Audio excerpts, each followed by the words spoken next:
દશરથે કોઈ જાણીને નહોતો માર્યો શ્રવણને, પણ એનું ફળ તો ભોગવું રહ્યું. અધના રાજમહેલ ની અંદર જ્યારે દશરથ મહારાજા તડફડિયા રાખતા હોય,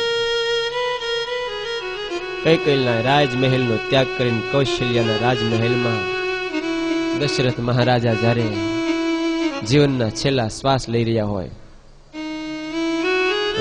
કૌશલ્યાને મહારાજા કહેશે કે હે દેવી, મને ચિત્ર દેખાય છે દિવાલમાં.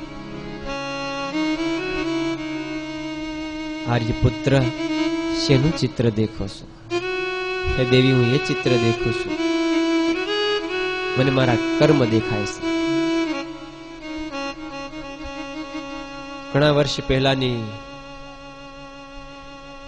એ લીલા દેખાય છે. બે અંધ તાપસ